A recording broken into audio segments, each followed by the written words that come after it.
We're tasting totally double blind. We have no clue what's in either glass. Will either one of these be an answer to our prayer? Are they just living on a prayer? Are they going to give whiskey a bad name? Let's get into this and find out.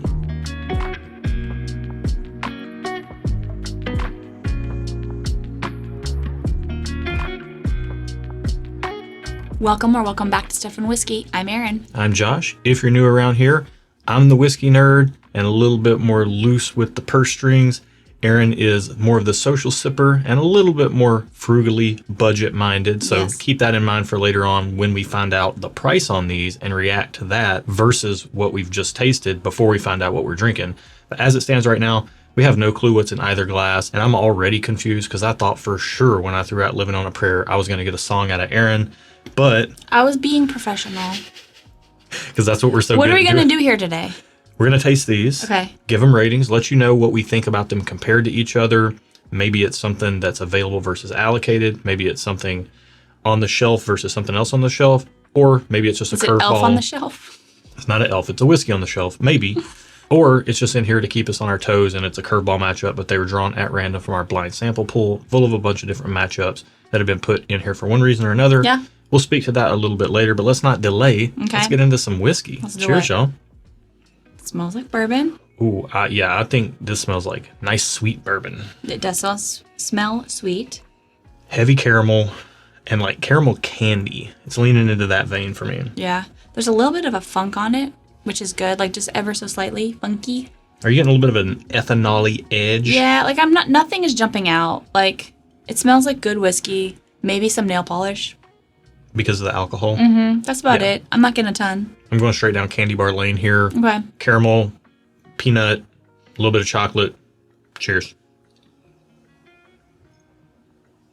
It tastes a little sharper than it smells, but then it finishes really sweet.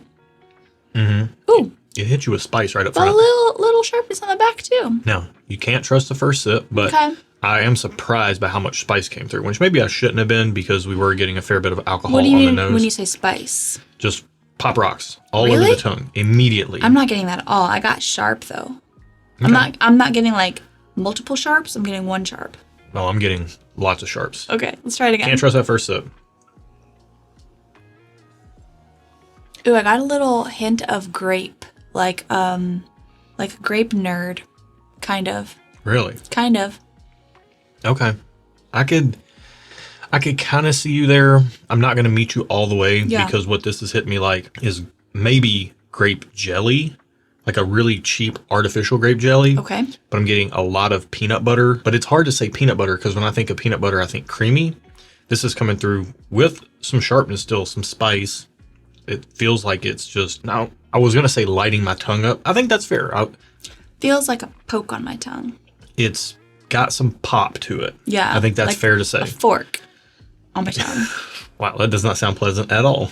It's okay. It's not my favorite, but it's not the worst I've ever had. Yeah, I'm just getting a lot of like dry roasted peanut and like a chunky peanut butter, not a creamy peanut butter. It's like a chunky. And it's got a lot of chunks in it. Okay. And a Okay. little bit of that. Gross. It's got caramel and then that kind of grape jelly vibe to it. Okay. Very interesting pour on glass one. The nose and the palate seem somewhat similar but somewhat disconnected to me. Also, you missed a whole "that's what she said" moment. Did I? Yeah, it's okay. Oh, You'll sorry. find it in editing. Please I will. put a "that's what she said" above what I said. Okay. After I said It's already it. happened. They've already It's said already it. happened. They know. Let's get into the nose on glass two and see Okay. how it compares. Interesting. Oh. This smells sweeter, but like on the banana sweet, Okay. like a fruit banana sweet. Interesting. So I see where you're going with like more of a real fruit note, Yeah.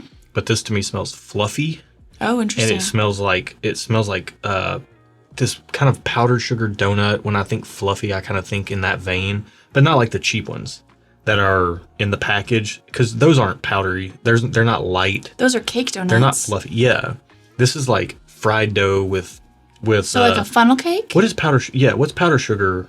What's powdered sugar? I was gonna say what's powdered sugar called? It's powdered sugar. This is like, well, do they put powdered sugar on funnel cakes? They do. Okay, this is like funnel cake sweetness then. I'm just gonna let you keep going. Keep But- reaching. Yeah. But there is some fruitiness there too. Yeah. This smells very well rounded and very nice on the nose to me. Yeah. It smells like a crepe with bananas on it and powdered sugar on top. I see your banana note. It's faint to me, though. And you don't usually get that note. I don't. I think it's the sweetness of a banana. Maybe not necessarily the flavor of a banana or the smell of a banana. It's like similar sweetness to what I get when I smell a banana. I'm 100% with you now. Crepe, because they put powdered sugar on those. You can put anything you want on a crepe. Some banana slices, and it does have some maple syrup too. Or Yeah. maybe it's in a ramekin on the side or something. Yeah. Yeah. Okay. Let's get this on the palate. Smells Okay. awesome. I like this one better instantly. Yeah, I mean, It's less sharp. first blush, definitely like this one better. I mean, we'll spend some time, get another sip of, well, we'll get another sip of this first. Yeah. Then we'll spend some time and go back and forth clearing our palates. But Yeah. right off the heels of glass 1 and that sharpness, coming into glass 2 is a welcome change. Yeah. I don't know, like the overall experience, I liked it better immediately. I don't know if I like the flavor better or not. Excuse me. Whoa, my voice just went wild. If I like the flavor better or not. Am I like a 14-year-old boy? Mm-hmm. I have to take some time with it to determine that. Well, let's get another sip real quick. Okay. The second sip brought out some like grape nerds as well. Weird. Interesting. This to me is leaning more to the cherry side. Okay. And it's got this nice finish on it. Oily. I will say they both have nice sweet finishes on them that stick around. Just one's a little more sharp, two's coming through Yeah. with like that cherry sweetness hits up front, maybe a little banana, but then it leans into this like sweet oak experience on the back end. And I feel like I like the finish is better on the second one for me. and I think 2 is more oily. Yeah. But don't Yeah. lock it in just yet. I'm not. Because when we spend our time tasting these back and forth Yeah. off screen, not in front of a camera, things can change. We're going to clear our palates, start with the second glass, go back to the first. We will be back with ratings for each glass, let you know if our preference, at least our early preference, holds. And then we'll find out the price, react, see what we're drinking, and see if that changes anything for us before we find out what it is in each glass. Okay. So, be right back. That was pretty easy. Yeah. Where you at? So everything that I said on the first initial sip held true, and truthfully even got more pronounced. So Agreed. glass 1 got sharper, glass 2 got just better. It's sweet, but not too sweet. It's very balanced. I like the finish of glass 2 better. So I'm giving glass 2 a thumbs up. I'm giving glass 1 just okay. Okay. I agree with pretty much all that, although I will say glass 1 did not continue to be sharp for me. It kind of mellowed out. It did for me. But it still had some spice to it, but it was really leaning into the nutty side of the equation, and it did just not have enough sweetness to balance out that. Yeah, Like, I agree. if you eat a peanut, it tastes like something, and then if you eat peanut butter, it has sugar in it to make it sweeter, and I like peanut butter. I like peanuts if I'm in the right mood for them, but it's got to be a mood thing for me. This is way more peanutty, whereas glass 2 just, I mean, I really, really enjoy glass 2 Yeah, a lot. It again, like I said, it was sweet, not a candy bar sweet, not a kind of more of the fruit sweet, but not a specific fruit. More desserty. Desserty, and Yeah. it was balanced. There was oak in there to balance the sweetness, so it didn't get sugary sweet. By the way, I'm the same place, just okay on glass 1. Doesn't mean I don't like it. There are days where I would like this, and honestly, this is the type of profile that I do look for cocktails, so they don't get overly sweet. Okay. You know, like I don't want them to become overly sweet, so I use something like this as a base for a good cocktail. Okay. Whereas glass 2, to me, I would just sip any night. Thumbs up. Yep. Easy earned thumbs up. Okay. We're going to find out the price and see if that changes anything All for right. us. By the way, I will say that price-wise, the proof seems up there, so I wouldn't be surprised if these are in that $50 to $100 ballpark range. 50 to 80 bucks maybe, 50, 75. I'd be happy with both of them at 50. I'd be fine with glass 2 at 75-ish. If they're less than that, I'm super happy. What if they're more than that? I wouldn't be surprised. Okay. We'll find out. Glass number 1, the one we didn't like the most, or the one we didn't like, the one you just, One that was just okay. yeah. Number 28. It's $150. Whoa, doggy. I'm thumbs down on 150. I think I might be too. I hate to give good whiskey a thumbs down, but it's not to our flavor profile. Yes, that's why it's getting a thumbs down. For the price, it's not to my flavor. It's not to my flavor profile preference to spend that kind of money on it. However, Yeah. we have a conundrum on our hands. Hang on. It could be just this day, our palates, whatever, we do warm up prior to these head-to-heads with a known pour. By the way, I just want to say, I don't want to gloss over this because sometimes people hit me up in the comments. We warm up with a known pour and it tasted exactly like it normally tastes. So I would assume that this would taste the way it would normally taste if we were drinking it. And I don't think I would buy a bottle for $150 having now tasted it. That's why we're saying thumbs down. Doesn't mean it's terrible whiskey. Doesn't mean it's bad whiskey. Doesn't mean you wouldn't like it. It just means for us and our flavor profile preferences, it's not really our cup of tea. Right. Price on glass number 2, number 27. $300. Ooh. For real? I mean, I almost said I loved it. But 300 is like super special bottle territory. And I really, really, really enjoy it. And I really, really, really want a bottle of it. Yeah. But almost everything is just okay at $300 to me, unless it absolutely knocks my socks off, blows my hair back. So what are you doing? I need another sip. Hang on. Okay, I'm going just okay. Like, I like it. I like it quite a bit. But it didn't wow me. Like, you saw my reaction. I liked it. But I wasn't like, oh my gosh, this is the best thing I've ever had. Yeah. And to spend $300 for me, the known cheapskate of the family, it would have to be the best thing I've ever had. Yeah. To me, this is the type of bottle that now having tried it, if we're at a restaurant, I would love to buy a pour, for maybe $40 or something. I would get a pour for $40. But I don't necessarily want to buy a bottle for $300. Yeah. I don't love it that much. And people will say, well, if you're willing to spend $40 on a pour, why won't that's how many you get more pours per bottle. Dropping $40 is objectively less than dropping $300. It doesn't matter per ounce price. 40 is less than 300. Hear me when I say this. People who want to comment that in the comments, don't do it. 40 is objectively less than 300. I think this is the spiciest you've ever gotten on the channel before. Well, I know people are going to say it. Maybe. Because they'll be like, per ounce, it's less if you spend the $300 than if you spend $40 on a 1 ounce pour or a 2 ounce pour. We have it. Don't do it. We've had it. We've tried it. We like it. We would like to try it again, but we don't need a bottle of it. Right. That's why we're saying just okay. Correct. Based on the price. And let this be a lesson. I'm sorry for getting spicy, y'all, but I just had to do it. Let this be a lesson. We've got a $150 bottle and a $300 bottle in front of us, or pours from those bottles. And the $150 bottle did not impress us.